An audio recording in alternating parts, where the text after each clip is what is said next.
Good day, folks. Welcome to my 30-day review of the GoPro Hero 7 Black.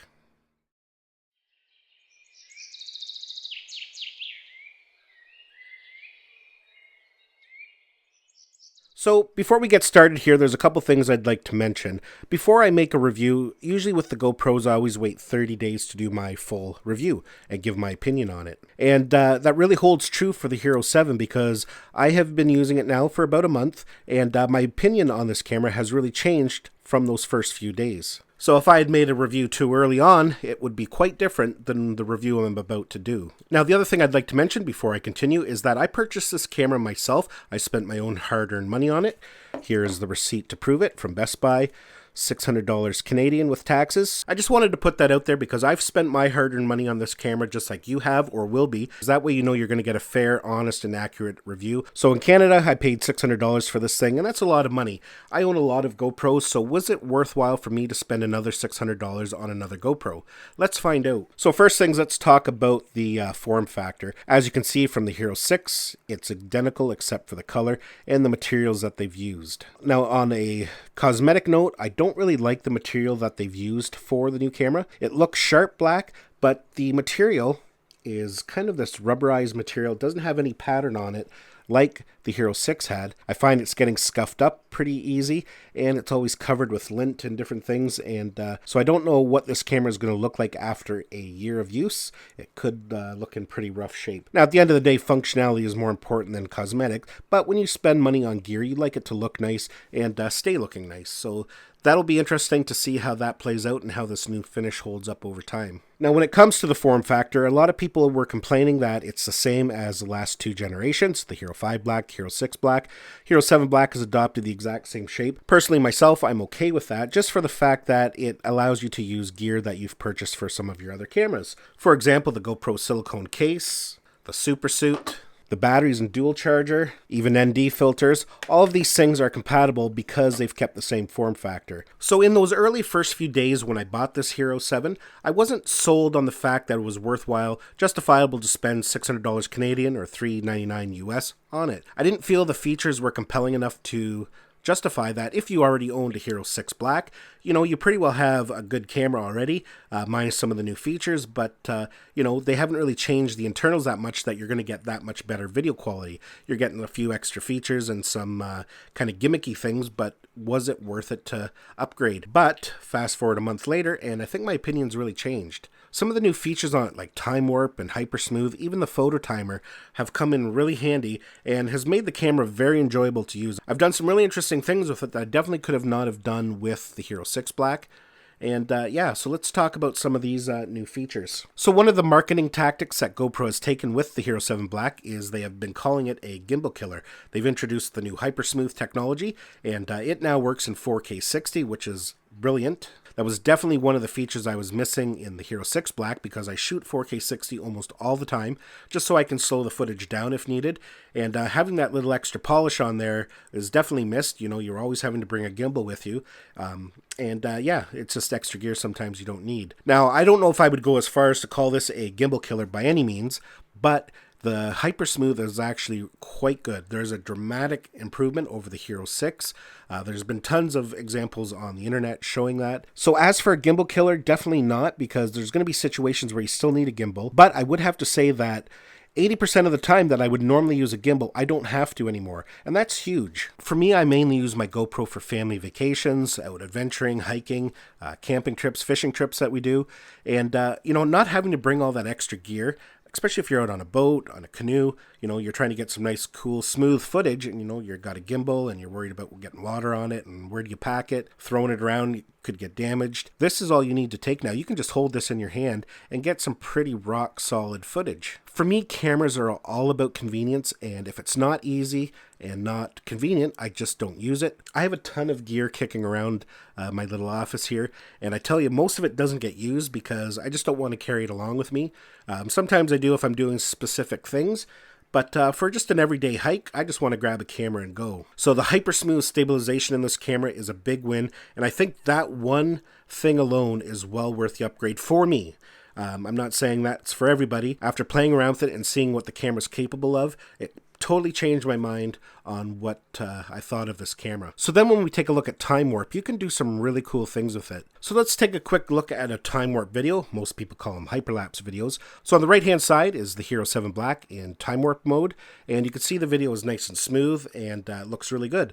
On the left hand side, I just left it in time lapse mode, so it's not smoothed out or anything, and you can see quite the difference. Now you could achieve similar results on the Hero 6 Black, but it required downloading all the still images, putting them into an editor, stabilizing everything, and it was a lot of work.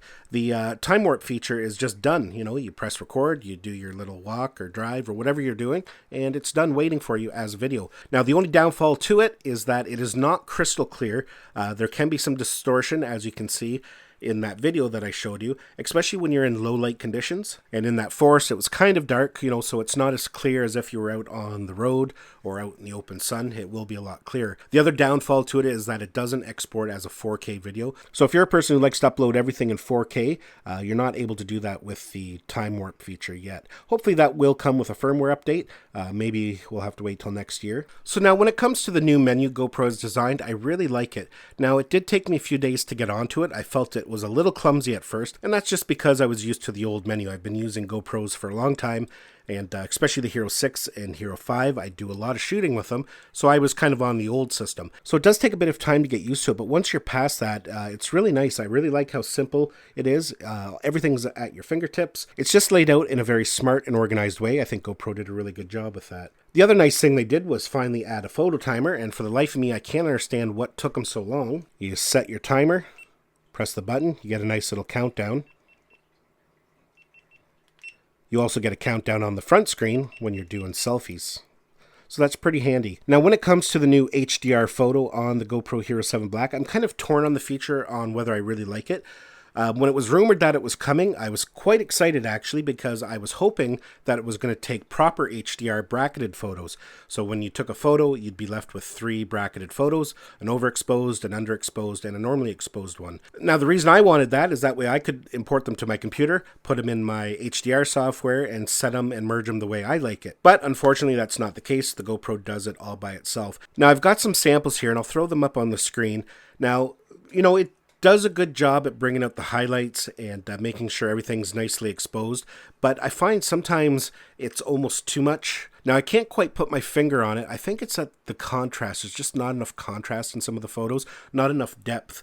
It doesn't overdo the HDR look. You know, they're not too oversaturated or anything like that, but I just find some of the photos taken with the HDR feature turned off, the automatic HDR feature, they just look nicer when it's not bracketed. Now that doesn't go for every scenario. There are some photos that I have taken that look much better when HDR is enabled. So yeah, it's just one of those things I think needs a little bit of work yet, and I'm hoping that GoPro changes its mind and will include the bracketed images. It has an option where you can save the original bracketed images. That'd be really handy for people who like to do their own processing in things like Lightroom or Photoshop. When I'm taking HDR photos on a DSLR, I like to use Photomatics to merge them. So yeah, I'm really hoping that GoPro introduces that in a firmware update. So another feature that the Hero 7 Black introduced is portrait recording.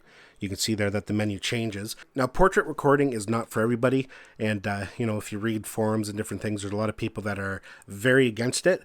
But personally myself, I don't use it a lot, but there are those times that I do use it, especially for things like Facebook stories or Instagram stories. That's just kind of the natural flow of it. For YouTube and stuff like that, definitely landscape is better. Even for myself, when I look at my YouTube analytics, about 70% of my traffic comes from mobile. And I think that's the whole point with portrait and Instagram and those kind of things. It's just a more natural way to view video because people are scrolling. They don't tend to turn their phones too much, and then you end up with these small little videos. So shooting in portrait mode does have its advantages and its place. Again, not for everybody, and it's something that you won't use very often. But it's definitely nice that they have included it for those who do want it. Now, they've also made some changes to the audio. I don't really know the technical details of what they've done, but apparently they've re-engineered a few things, and it has helped quite a bit. I've done some tests, and it is noticeably different. You lose that kind of muffled effect in certain situations, and that's really good, especially for those people who use their GoPro for vlogging. Now, you don't always have to bring along a separate audio recorder to capture the audio. The audio that you can capture on the GoPro is pretty decent and definitely usable. So we're nearing the end of my video, just a couple last little bits of information. Of course, they included live streaming with the Hero 7 Black. I haven't really tested that yet. That's something I don't really do, so I'm not really going to make any comment on that. There are tons of videos on YouTube already going over the live streaming and the different aspects of that. The other nice thing that they did do, and I'm really glad they did, is that they made it compatible with the Karma Grip and the Karma Drone. There are still people that use the Karma Drone. It wasn't the perfect drone by any means, but it's a good drone, and I still enjoy flying it. I own many drones by DJI, Parrot, but the Karma drone was fun to fly, and it could produce some really good results. I'll just throw a quick clip up on the screen here. This is my maiden flight with the Hero 7 Black mounted in the Karma.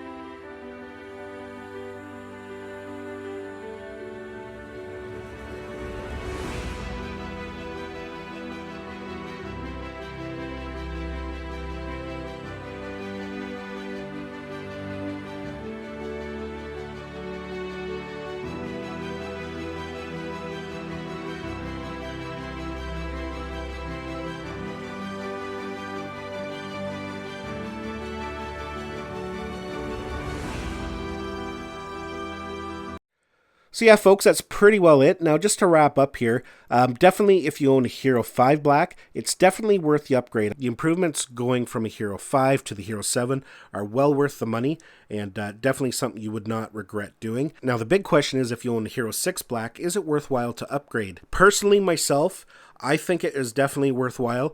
Using some of these new features and the stabilization at 4K 60, just the improved stabilization in general made it very worthwhile for me. I don't regret buying it at all. In fact, I'll probably barely use my Hero 6 anymore, except in videos like this when I'm doing comparisons. Now, one thing you could do if you own the Hero 6 Black and you want to go to the Hero 7 Black, you could put your camera up for sale online, try and recoup as much money you can from it. That way, when you upgrade to the Hero 7 Black, you're not spending the full $400, and then it might be worthwhile. You might only have to chip in $150, and then you're able to make the upgrade. So yeah, that's my thoughts on the Hero 7 Black. I really like it. I think GoPro's done a pretty good job with it. Now, with that said, I think GoPro's got their work cut out for them for next year. Minor firmware upgrades are definitely not going to get people spending their money. I think they're going to have to do something drastic. I'm really holding out for a 1-inch sensor.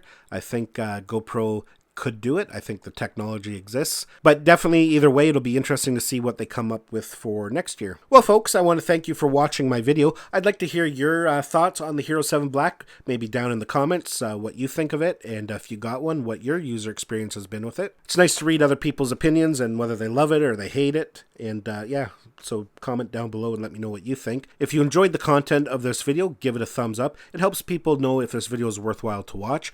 Thanks a lot. Don't forget to subscribe. We'll see you in the next one.